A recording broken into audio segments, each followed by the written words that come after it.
Hello friends, எல்லாருக்கும் வணக்கம். எல்லோரும் எப்படி இருக்கீங்க? இன்றைக்கி நம்ம சேனலில் என்ன வீடியோனா, சண்டே லஞ்ச் ரொட்டீன் தான். ஆக்சுவலாக போகி, பொங்கல், மாட்டுப்பொங்கல் 3 நாளுமே நான்வெஜ்ஜே கிடையாது, ஃபுல்லாக வெஜிடேரியன் தான். நல்ல நாளில் வந்ததுனால நான் நான்வெஜ்ஜே செய்யவே இல்லை. அதனால் சண்டே டோட்டலாக ஃபுல்லாக நான்வெஜ். ஸோ அதுவும் சிம்பிளாக தான், ரொம்ப ஹெவியாலாம் இல்லை. சிக்கன் பிரியாணி, 65 ரைத்தா, இதுதான் என்னோடய லஞ்ச் ரொட்டீன். அதை தான் வீடியோவாக எடுத்திருக்கேன். வீடியோ ஃபுல்லாக பாருங்கள். பிடிச்சிருந்தால் ப்ளீஸ் சப்ஸ்கிரைப் பண்ணிவிட்டு பக்கத்தில் இருக்க பெல் சிம்பிள் கிளிக் பண்ணிக்கோங்க. அப்போ தான் நெக்ஸ்ட்டு நான் போடக்கூடிய வீடியோட நோட்டிஃபிகேஷன்லாம் உங்களுக்கு உடனுக்குடனே வரும். இப்போ வாங்க வீடியோக்குள்ளே போகலாம்.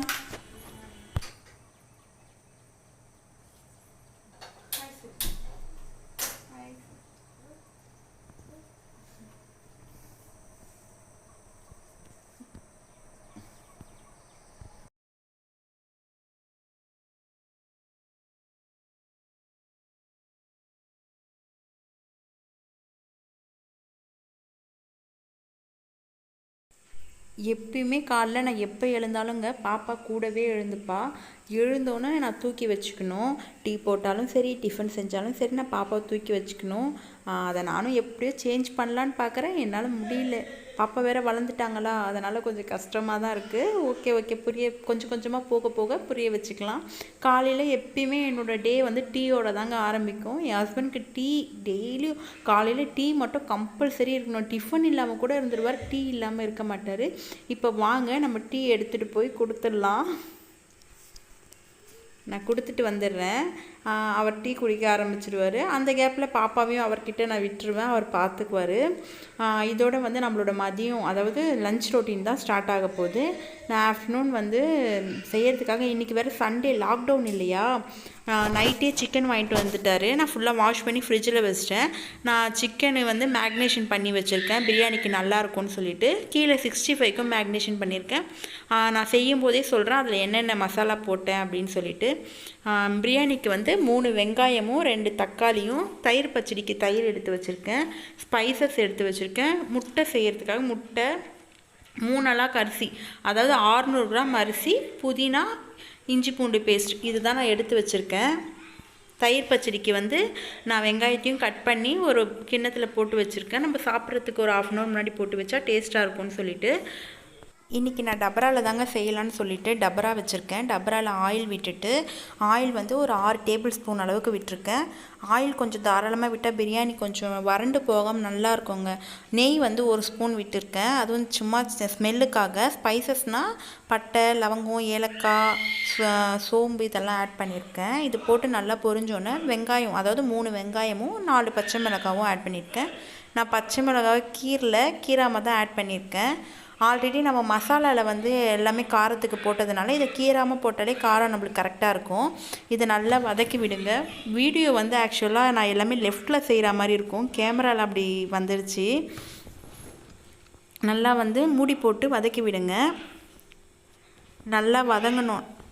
வெங்காயம் எந்த அளவுக்கு நல்லா வதக்குறீங்களோ அந்த அளவுக்கு பிரியாணிக்கு டேஸ்ட் கொடுக்கும். பிரியாணியை பொறுத்த வரைக்கும் எப்படி வேணாலும் செய்யலாங்க. அந்த வதக்குற டைமில் நம்ம டைம் கொடுத்து வதக்கணும். அந்த மாதிரி வதக்குனாலே நல்ல ருசி பிரியாணிக்கு கிடைக்கும். ஆக்சுவலாக இதில் இஞ்சி பூண்டு பேஸ்ட்டெல்லாம் நான் ஆட் பண்ணலை, ஏன்னா நான் ஆட் பண்ண மசாலாலேயும் இஞ்சி பூண்டு ஆட் பண்ணிட்டேன். இப்போ நான் வெறும் புதினா மட்டும் ஆட் பண்ணியிருக்கேன். நான் மசாலாவில் என்னென்ன போட்டிருக்கேன் அப்படின்னா, கரம் மசாலா, வெறும் மிளகாத்தூள், தனியாத்தூள், சிக்கன் மசாலா, உப்பு, தயிர், எலுமிச்சப்பழம், இஞ்சி பூண்டு பேஸ்ட், இதெல்லாம் தான் ஆட் பண்ணி நான் ஊற வச்சுருக்கேன். ஆக்சுவலாக நான் அதில் மஞ்சத்தூள் போடலை. பிரியாணிக்கு மஞ்சத்தூள் போடணும்னு அவசியம் இல்லை, இருந்தாலும் நான் கொஞ்சம் ஆட் பண்ணியிருப்பேன். இப்போ தக்காளி ஆட் பண்ணியிருக்கேன். தக்காளி ஆட் பண்ணோன்னே 2 ஸ்பூன் அளவுக்கு உப்பு, அதாவது நான் மொத்த பிரியாணிக்கும் சேர்த்து உப்பு போடலை, தக்காளி வதங்குற அளவுக்கு மட்டும் 2 ஸ்பூன் உப்பு போட்டு நல்லா வதக்கி விடணும். இது நல்லா வதங்கணுங்க. வதங்குற வரைக்கும் நம்ம மூடி போட்டு வதக்கி விட்டுடலாம். போட்டோம் இல்லையா, வதங்குற கேப்லேயே நான் பக்கத்தில் இரும்பு தவா ஒன்று வச்சு அதில் ஆயில் விட்டு சிக்கன் பீஸ்லாம் பொரிச்சு எடுத்துக்கலான்ட்டு போட்டுட்ருக்கேன். கொஞ்சம் மட்டும் இப்போ நான் பொரிச்சிட்டு அதுக்கப்புறமா மீதி சூடாக பொரிச்சிக்கலாங்க மதியத்துக்கு மேலேன்னு ஃப்ரிட்ஜில் வச்சிட்டேன். யாருக்கெல்லாம் இந்த ஈரல் பிடிக்கும்னு சொல்லுங்கள். நான் பிரியாணியில் இதை ஆட் பண்ணவே இல்லை, அதில் போட்டால் சப்புன்னு இருக்க மாதிரி இருக்கும். சரின்னு சொல்லிட்டு மசாலா நல்லா தடவி மேக்னேட் பண்ணி வறுத்து நாங்கள் சாப்பிடுவோம், நல்லாயிருக்கும். என் பொண்ணுக்கு அது ரொம்ப பிடிக்கும்.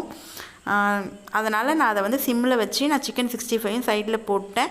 இது அடி பிடிக்காத மாதிரி நல்லா வதக்கி விட்டுக்கிறேன். இது நல்லா வதங்கட்டும். சைடில் என் பையன் வந்து ஆக்சுவலாக கொய்யாக்காவை வந்து மசாலா போட்டு, அதாவது உப்பு மிளகாத்தூள் போட்டு கேட்டான். அவனுக்கு கட் பண்ணி கொடுத்தான். அந்த கிளிப்பிங் எடுக்க நான் மறந்துட்டேன். அது லாஸ்ட்டாக நான் அதோட பிக்கை ஆட் பண்ணுறேன்.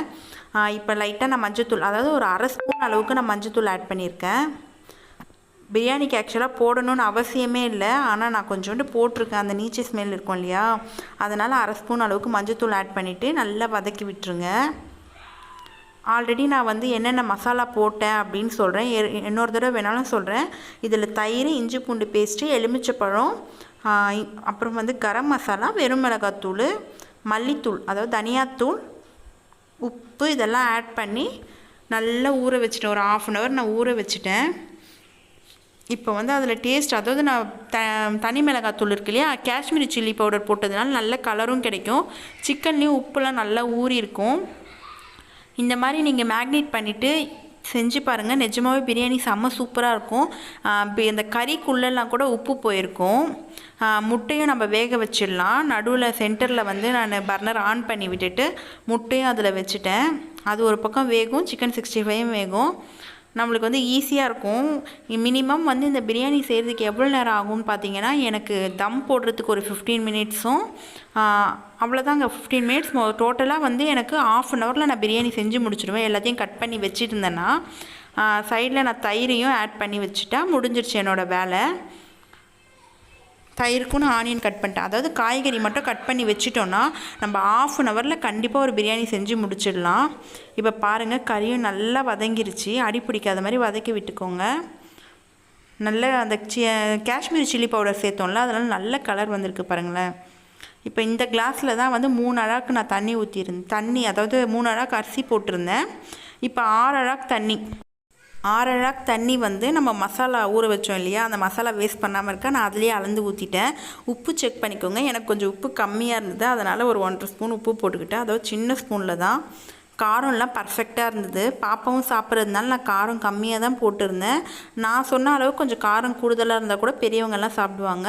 65ம் சூப்பராக ரெடி ஆயிடுச்சிங்க. ஆனால் இந்த வாட்டி சூப்பராக இருந்தது 65. 65ல் நான் என்னென்ன போட்டேன்னு தெரியுங்களா?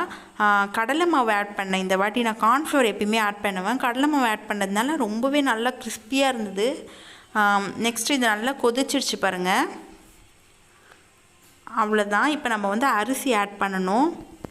அரிசி வந்து நான் ஆக்சுவலாக எல்லா காயும் கட் பண்ணி வச்சுட்டு அப்புறமா நான் வீடியோ எடுக்கிறதுக்கு ஒரு 5 நிமிஷத்துக்கு முன்னாடி நான் எல்லாமே கழுவி ஊற வச்சேன். ஒரு 2 டைம்ஸ் கழுவி ஊற வச்சேன். இது நார்மல் பிரியாணி அரிசி தான். யூனிட் ரைஸ்ன்னு கடையில் கேளுங்க, ரொம்பவே நல்லாயிருக்கும். பாஸ்மதி ரைஸ்லாம் கிடையாது, யூனிட் ரைஸ்ன்னு லூஸில் விற்பாங்க. 1 கிலோ 100 ருபீஸ் நினைக்கிறேன். நல்லாயிருக்கும் இந்த ரைஸ். இந்த ரைஸ் வாங்கி ட்ரை பண்ணி பாருங்கள். இப்போ நல்லா கொதித்து சாப்பாடு அரிசியெல்லாம் பாருங்கள் ஓரளவுக்கு நல்லா மேலே வந்துருச்சு.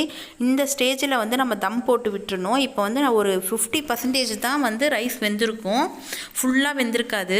நம்ம இந்த டைமில் என்ன பண்ணணும் அப்படின்னா, நம்ம பர்னர், அது பெரிய பர்னர் இல்லையா, அதனால் சின்ன பர்னருக்கு நான் மாற்றி வச்சுட்டு சிம்மில் வச்சுட்டு மூடி போட்டுட்டு அதுக்கு மேலே நம்ம முட்டை வேக வச்சோம் இல்லையா, அந்த சுடு தண்ணி அதையே நான் வச்சுட்டேன். அப்படி இல்லைன்னா நம்ம தனியாக ஒரு பாத்திரம், வெயிட்டான பாத்திரம் எதனா, இந்த இடிக்கல் இந்த மாதிரி எதனா வெயிட்டான பாத்திரம் கூட மேலே வைக்கலாம். ஆக மொத்தத்தில் அது தம் ஆகிறதுக்கு மேலே வெயிட் ஆகணும். சைடில் பாருங்களேன், சிக்கன் 65ம் ரெடி ஆகிடுச்சு, தயிர் பச்சடியும் ரெடி ஆகிடுச்சு. பக்கத்தில் வந்து நான் சிம்மில் வச்சுருக்கேன். கரெக்டாக ஒரு 15 மினிட்ஸில் வந்து நம்ம பிரியாணி ரெடி ஆகிடும். எனக்கு வேலை கூட எதுவுமே இல்லை. இதெல்லாம் எடுத்து வச்சு க்ளீன் பண்ணி சாமான்லாம் அடுக்கிட்டேன்னா என் வேலை முடிஞ்சிச்சு. இன்றைக்கி ஒரு 1/2 அன் ஹவரில் வந்து பிரியாணி 65 தயிர் பச்சடி கண்டிப்பாக செஞ்சு முடிச்சிடலாங்க. தம் போடுறதுக்கு 15 மினிட்ஸ், காய்கறிலாம் அரிஞ்சு வச்சுட்டா 1/2 அன் ஹவர், அவ்வளோதான். இப்போ பாருங்கள் எவ்வளோ குச்சாக வெந்துருச்சு பாருங்கள். பிரியாணி உண்மையாலே நல்லா இருந்துச்சு. அன்றைக்கி காரம் மட்டும் கம்மியாக இருந்தது, மற்றபடி வந்து எல்லாமே சூப்பராக இருந்துச்சு. நீங்களும் ட்ரை பண்ணி பாருங்கள். இந்த மாதிரி சாப்பாடும் பாருங்கள் நல்லா வெந்திருக்கு. அவ்வளோதான் ஃப்ரெண்ட்ஸ், பாருங்கள் சூப்பரான செம்ம கலர்ஃபுல்லான பிரியாணியும் ரெடி, தயிர் பச்சடி அண்ட் சிக்கன் 65 முட்டை, இது எல்லாமே சூப்பராக ரெடி ஆகிடுச்சு. நீங்களும் ட்ரை பண்ணி பாருங்கள். ட்ரை பண்ணி பார்த்து உங்களுக்கு எப்படி வந்துச்சு அப்படின்னு சொல்லிட்டு கமெண்டில் சொல்லுங்கள். இந்த வீடியோ ஃபுல்லாக பார்த்துருப்பீங்கன்னு நினைக்கிறேன். உங்களுக்கு பிடிச்சிருந்தா ப்ளீஸ் நம்ம வீடியோவுக்கு ஒரு லைக் போட்டுருங்க, சப்ஸ்கிரைப் பண்ணிவிட்டு பக்கத்தில் இருக்க பெல் சிம்பிள் கிளிக் பண்ணிவிட்டு ஆல்ன்ற ஆப்ஷனை கிளிக் பண்ணுங்கள். அப்போ தான் நான் ஃப்யூச்சரில் போடக்கூடிய வீடியோவோட நோட்டிஃபிகேஷன் உங்களுக்கு வரும். என்னோடய வீடியோவை நீங்கள் மிஸ் பண்ணாமல் பார்க்கலாம். ஓகே ஃப்ரெண்ட்ஸ், இந்த வீடியோ இதோ